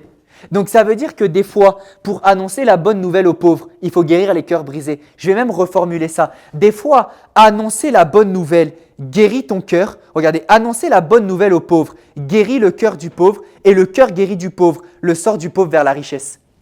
Voyez, ça veut dire que, regardez, l'Esprit du Seigneur est sur moi. Donc nous, on a reçu le Saint-Esprit pour guérir notre cœur brisé. Donc le Saint-Esprit peut guérir tes blessures. Regardez Proverbe 21 au verset 20. « De précieux trésors et de l'huile sont dans la demeure du sage, mais l'homme insensé les engloutit. » Je vous ai dit que la demeure du sage, c'était le cœur. Donc si les trésors se trouvent dans notre cœur, leur état dépend de l'état de notre cœur. Et l'huile, l'onction se trouve également, regardez, de précieux trésors et de l'huile sont dans la demeure du sage. Je vous ai dit que dans notre cœur se trouvaient les trésors. Mais dans notre cœur se trouve aussi l'huile. Pourquoi? Parce qu'en fait, Dieu savait que nos trésors sont dans notre cœur. Mais comme ce cœur-là était abîmé, il fallait d'abord l'huile pour guérir notre cœur, de sorte à ce que notre cœur nous donne maintenant pleinement accès à ces trésors-là.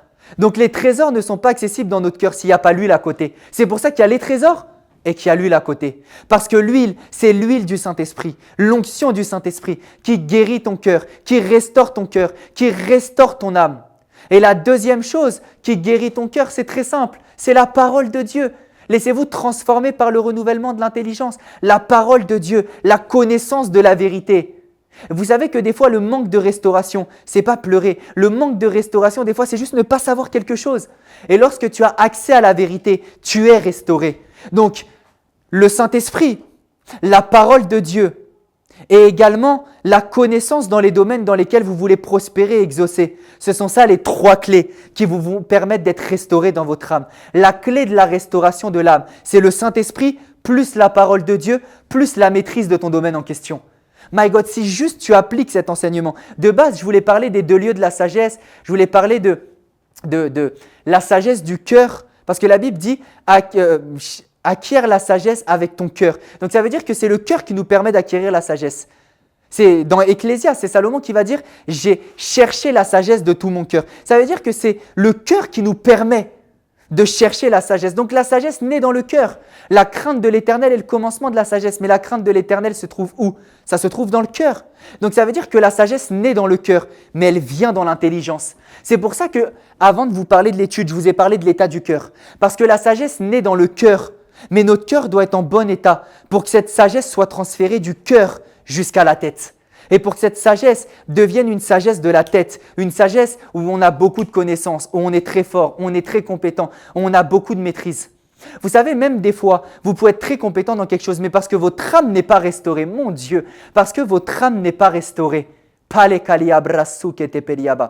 que notre âme n'est pas restaurée, vous allez prospérer, mais vous n'allez pas réussir à tenir cette prospérité parce que vous ne serez pas heureux. C'est pour ça que la Bible dit que la bénédiction de l'Éternel ne se fait suivre d'aucun chagrin, parce que la vraie bénédiction selon Dieu, c'est la bénédiction d'une âme restaurée. Vous comprenez mieux? Dieu veut restaurer notre âme pour qu'on puisse être béni et pour que cette bénédiction soit une bénédiction qui s'accompagne d'aucun chagrin parce que cette bénédiction est le signe et le sceau et la marque d'une restauration tangible, d'une restauration palpable. Amen. Donc regardez, le Saint-Esprit, la parole de Dieu et le fait de maîtriser un domaine sont les 3 clés qui vont vous aider à développer la sagesse du cœur et à développer également la sagesse de la tête. Mon Dieu, il y a tellement de choses. Je voulais vous parler point par point des 5 dimensions de la prospérité. Je voulais vous parler également des caractéristiques d'un cœur sage. Mais je crois que Dieu a dit ce qu'il voulait dire et que l'essentiel a été dit dans ce moment. Sincèrement, je crois vraiment que Dieu a dit ce qu'il voulait dire. Je sens que Dieu vous a apporté le message qu'il voulait vous apporter. Et je bénis le Seigneur pour cela. C'est pour ça que je prie pour vous dans le nom puissant de Jésus-Christ. Père, guéris leur âme, guéris leur cœur. Merci Saint-Esprit. C'est toi qui répands l'amour de Dieu dans leur cœur. Répands l'amour de Dieu dans leur cœur. Guéris leur âme au nom puissant de Jésus-Christ. Nous te bénissons, nous te rendons grâce de ce que maintenant tu guéris le cœur de mon frère. Tu guéris le cœur de ma sœur par ta précieuse présence, par ta précieuse parole. Au nom de Jésus-Christ. Amen, amen, amen, amen. Gloire à Dieu pour ce culte. Nous croyons que la parole vous a fait du bien et nous entrons maintenant dans un nouveau temps, le temps de dîmes et d'offrandes.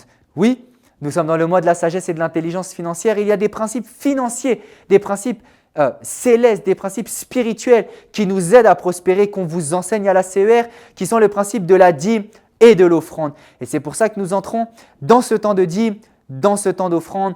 Gloire à Dieu, vous pouvez semer par PayPal, vous pouvez semer également par virement bancaire. Vous avez toutes les informations qui s'affichent maintenant en bas. Et si vous voulez semer, vous pouvez envoyer un message au +33 6 12 75 88 60. Si vous voulez plus d'explications sur comment semer, vous pouvez envoyer un message à ce numéro et on vous expliquera comment semer. Également, si vous voulez faire via Mobile Money, vous pouvez envoyer un message à ce même numéro et on vous donnera le numéro Mobile Money sur lequel vous pourrez semer. Donc, vous le savez maintenant dans CR Global, nous avons plusieurs manières de semer. Nous avons via Mobile Money, nous avons via virement, nous avons via PayPal. PayPal, vous pouvez faire également via carte bleue et nous avons via monnaie transfert, Western Union, Ria Money. Nous avons tous ces moyens-là. Donc, vous avez toutes les coordonnées qui s'affichent, que vous puissiez faire par virement, que vous puissiez faire par PayPal, que vous puissiez faire par Ria, par Western Union, par Mobile Money. Vous-même, vous connaissez les choses qui vous arrangent le plus selon le lieu dans le monde dans lequel vous êtes et vous pouvez maintenant faire votre offrande pendant que je prie pour vous et je prie à l'équipe d'Évangile TV de pouvoir diffuser en bas les différentes modalités de paiement. De toute façon, si vous avez une question, n'hésitez pas à envoyer un message, on vous guidera, on vous aiguillera pour faire votre offrande. Je prie alors pour vous dans le nom puissant de Jésus-Christ. Merci parce que tu menaces le dévoreur à cause de leurs dîmes. Leurs finances sont protégées. Le dévoreur ne touche pas à leurs finances. Ils sont bénis de toute bénédiction au nom de Jésus-Christ. Merci pour leurs offrandes. Elles se multiplient au nom puissant de Jésus-Christ. Amen, amen, amen. Gloire à Dieu. Nous bénissons le Seigneur pour ce culte et nous remettons dans le nom de Jésus cette semaine entre les mains de Dieu. Nous te bénissons, Père, nous te rendons grâce pour ce culte. Il nous a touchés, il nous a bénis. Au nom de Jésus. Amen. Et j'aimerais faire un dernier appel avant de pouvoir clôturer ce culte. Nous sommes à la fin de ce culte. Pour toutes les personnes, vous avez entendu ce message et vous avez vu qu'en étant enfant de Dieu, nous avons accès à un héritage extraordinaire en Jésus-Christ. Mais toi, tu ne t'es pas senti concerné parce que tu n'es pas enfant de Dieu. Tu n'as pas fait la paix avec Jésus-Christ. Tu n'as pas placé ta foi en Jésus-Christ et tu aimerais le faire pour accéder à tout ce qu'on s'est dit aujourd'hui et à même bien plus encore. C'était une infime partie de tout ce que Jésus a fait que je vous ai expliqué aujourd'hui. Je fais cet appel et je lance cet appel. Tu veux faire la paix avec Dieu. Ferme les yeux maintenant et répète cette prière après moi. Tu vas dire, Seigneur Jésus, je te demande pardon parce que je ne te connaissais pas et que j'ai péché contre toi. Mais plus que ça, je te remercie parce que tu m'as sauvé, tu m'as pardonné, tu m'as aimé. Je crois que Jésus-Christ est Dieu, qu'il s'est fait chair, qu'il est venu sur terre, qu'il est mort et ressuscité pour ma justification. Je suis maintenant enfant de Dieu, sauvé, et je vis tout cet héritage. Au nom de Jésus-Christ, Amen, Amen, Amen. Félicitations à toi, tu viens de prendre la meilleure décision de ta vie. Et tu peux également envoyer un message au plus 33 6 12 75 88 60 en nous envoyant un message « J'ai fait cette prière ». Et également, si tu n'as pas fait cette prière mais que tu n'as pas d'église et que tu veux rejoindre une église au même numéro, tu peux envoyer à CER Global. Donc, ce numéro-là vous servira à envoyer si vous avez fait cette prière. J'ai fait cette prière et si vous voulez rejoindre l'église, vous pouvez le dire en même temps. Et pour tous ceux qui étaient déjà chrétiens mais qui n'ont pas d'église, vous pouvez envoyer à CER Global à ce numéro. Nous serons ravis de vous accueillir dans cette grande famille et de vous aider à grandir avec Dieu au sein de cette merveilleuse famille qui est ACER Global. Donc n'hésitez pas, vous êtes né de nouveau, vous avez fait cette prière, vous voulez rejoindre l'église ACER Global, n'hésitez pas, vous aurez de quoi grandir avec le Seigneur. Je passe alors très rapidement aux annonces. La semaine prochaine, jeudi à 20h, nous avons notre cours 18 de l'école de la foi. Oui, déjà 18 avec notre apôtre. Et comme chaque jeudi, nous allons être puissamment bénis et nous allons être dans le deuxième cours de l'Esprit fort. Ça va déménager. Nous serons bénis par la grâce de Dieu. Et dimanche prochain, nous nous retrouvons à 11h avec le pasteur Marine pour notre culte ACER Global. En tout cas, je vous souhaite une excellente journée, une excellente semaine. Que la grâce et la main de Dieu soient sur vous. Dans le nom de Jésus-Christ. Amen. Excellente journée à vous. Que le Seigneur vous bénisse. C'était le pasteur Kylian pour votre culte ACER Global. Bye bye.